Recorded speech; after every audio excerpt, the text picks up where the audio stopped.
as far as like as an artist and an activist, one of, sort of the thing that lies at the intersection of that is the creation of new stories that are not in the lineage that we have seen in the mainstream from, the beginning of time.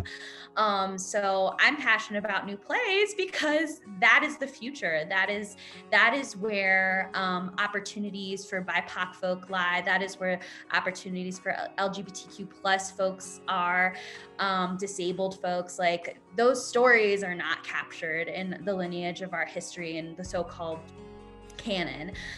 So I'm looking for new plays that are going to be part of this new canon that is actually talking about the entirety of the human experience, not just, a very, very small, quite boring part of it.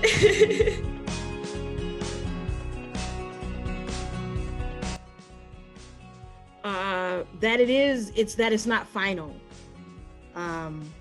Sometimes, and I'm pulling from my own experiences as well as a playwright, sometimes when you get feedback from an audience, they're giving feedback based off of the idea that the play is finished yet, that it's finished, as opposed to it's in process, you know what I mean?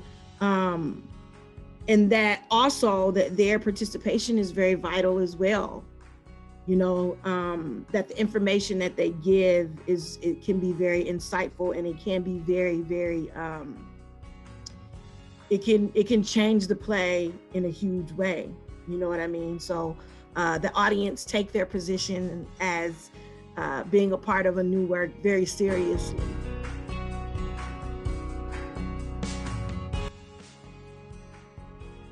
Yeah, so I think a challenging thing that is kind of good for, I think maybe every team member to kind of think about, and then directors especially, is just kind of like decentering yourself during a process like this.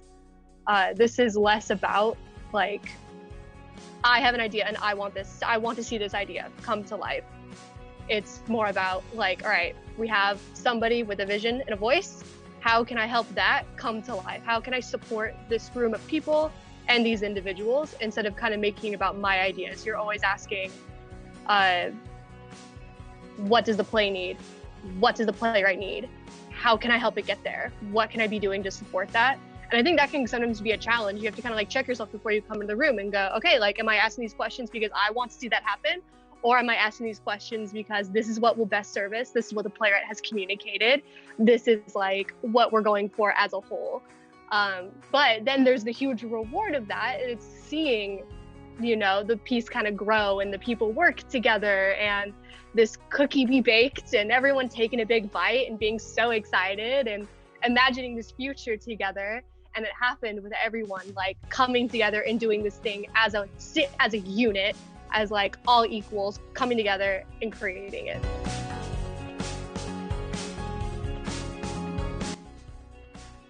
The challenge is that the script itself is not locked, but that's also part of the good trouble that I think you can make within it and figuring out where it goes. I love figuring out I love puzzles in general, so figuring out a play is kind of like a large dramaturgical puzzle. And so when you're in process, you're clocking what tracks, you're clocking what makes sense, and you also have the potential to fix those things or smooth them over. But it's also a lot to be carrying sometimes when we're thinking about having something new live in the world, even as different kinds of drafts, because we know that what we write or what we say doesn't necessarily include everything that we know, and trying to translate that into words on a page and then words that go into an actor and on a stage. There's just so much that can be lost in those different translations, and I think it's really exciting, even if challenging, to figure out what those gaps are and try to fill those gaps, and also make sure that your puzzle pieces are snugger than not.